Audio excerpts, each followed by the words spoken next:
প্রথমত হচ্ছে বাজেট একটি জাতির তার উন্নয়নের একটি রূপরেখা, তার একটা রিফ্লেকশন। আমরা জেনে থাকি যে প্রতি বছর আমার আয় কী হবে, কোন কোন খাতে হবে, কতটুকু হবে, আমি সেটাকে কতটুকু বৃদ্ধি করব, আর কোন সেটা ব্যয় করব।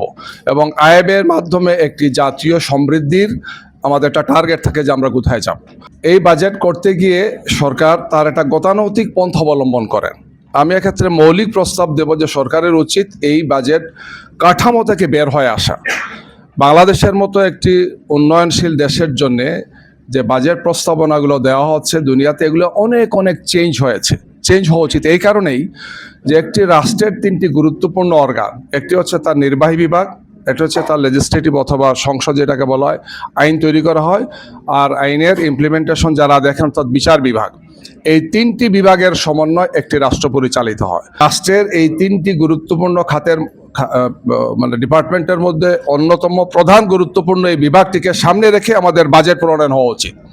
তাইলে দুর্নীতি বন্ধ হবে, স্বজনপ্রীতি বন্ধ হবে, হত্যা খুন রাহাজানি বন্ধ হবে, অন্যায় বন্ধ হবে, জাতি প্রকৃত অর্থেই তার সমৃদ্ধির শীর্ষ অবস্থায় পৌঁছতে পারবে ইনশাল্লাহ। একটি মানবিক বাংলাদেশ গড়ার জন্য এই ধরনের একটি বাজেট প্রস্তাবনা হওয়া উচিত। দুর্নীতিকে বন্ধ করতে না পারলে আমাদের একটি কর্মসূচি নেওয়া হচ্ছে, উদ্দেশ্যটা এমন যেটাকে বারবার রিভিউ করা হচ্ছে। প্রথমত যেটা নেওয়া হচ্ছে 3 বার এটার রিভিউ করে সেটাকে কয়েক গুণ বাড়ানো হচ্ছে। এইভাবে একটা বাজেটের একটা বিরাট বড় চুরি না ডাকাতি হচ্ছে কি, লুটপাট হচ্ছে কি। এই লুটপাট বন্ধ করতে না পারলে আমরা কখনো উন্নতি করতে পারবো না। এই জন্য বিএনপির মধ্যে যারা চিন্তাশীল ব্যক্তি আছেন, দেশপ্রেমিক আছেন, আমরা তাদেরকে অনুরোধ জানাবো এই আত্মঘাতী সিদ্ধান্ত থেকে বেরিয়ে আসা উচিত। একটি জাতির সুস্থতার জন্যে, তার নিরাপত্তার জন্যে, তার একটি সুন্দর মানবিক রূপকে ধারণ করার জন্য অবশ্যই বিচার বিভাগের স্বাধীনতার সাথে এই সমস্ত শর্ত যেগুলো আছে এগুলোকে এনশোর করা উচিত। দুদককে ড্রপ করা হয়েছে, মানবাধিকার কমিশন নেই, একটার পর একটা শুধু নাই আর নাই। নিজস্ব দলীয় পরিমণ্ডলের একদম বাঘা দলীয় লোকদেরকে বসানো হচ্ছে।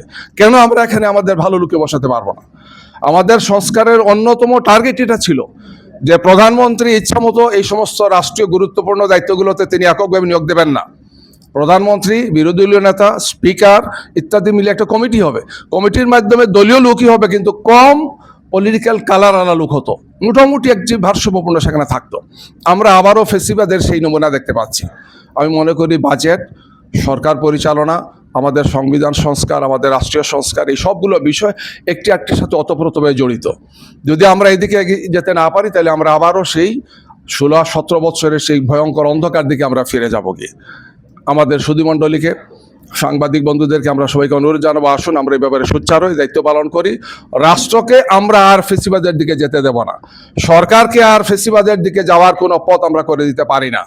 আমরা সেটা সংসদে কথা বলবো, আমরা রাজপথে কথা বলবো, আমরা আইন অঙ্গনে কথা বলবো, সব জায়গায় আমরা এই ব্যাপারে আমরা আন্দোলন এবং সংগ্রাম চালিয়ে যাব। সেই লক্ষ্যে আমাদের দুর্বার অগ্রগতি হোক, সেই প্রত্যাশা ব্যক্ত করে প্রথমেই আমাদেরকে আঘাত দেওয়া হলো জুলাই সনদকে পুঙ্খানুরূপে বাস্তবায়ন করা হবে, আর অপরদিকে গণভোটকে তারা মাইনাস করে দিয়েছে। আবার তারা স্বাধীন বিচার ব্যবস্থাকে প্রতিষ্ঠার জন্য যে সুপ্রিম কোর্টের সচিবালয় সেইটাকে বাতিল করে দিয়ে আবার বলছে আইনের শাসন চালু রাখবে এবং বিচার ব্যবস্থাকে স্বাধীন করবে। এই যে দ্বিমুখী যে নীতি এই সরকার অবলম্বন করছে, তাদের কাছে আমরা কোনো দাবি করে আমরা মনে করছি যে এটা দাবি করা না করা একই ব্যবস্থা। আমরা দাবি করব যে আমাদের এই বাজেটে বিচার ব্যবস্থার জন্য আরো যেন বাড়িয়ে দেওয়া হয় এবং প্রত্যেকটি খাত উল্লেখ করে আমরা যেন দেখতে পাই যে বিচার ব্যবস্থাকে মূল্যায়ন করা হচ্ছে, জোর দেওয়া হচ্ছে। তাহলেই আমাদের এই বিচার ব্যবস্থা স্বাধীন এবং একটা ভিত্তির উপরে দাঁড়াতে পারবে। আর এই দেশ সভ্য তখনই হবে যখন সুষ্ঠু বিচার ব্যবস্থা কায়েম থাকবে। ইউএফটি ফার্স্টের সাথে ট্রেড করুন যে কোনো জায়গা থেকে, ক্যাম্পাসে ক্লাসের ফাঁকে, ঢাকার জ্যামে বসে কিংবা ঘরে বসে। ট্রেডিং এখন হাতের মুঠোয়, তাই ট্রেড করুন যখন খুশি, যেখানে খুশি।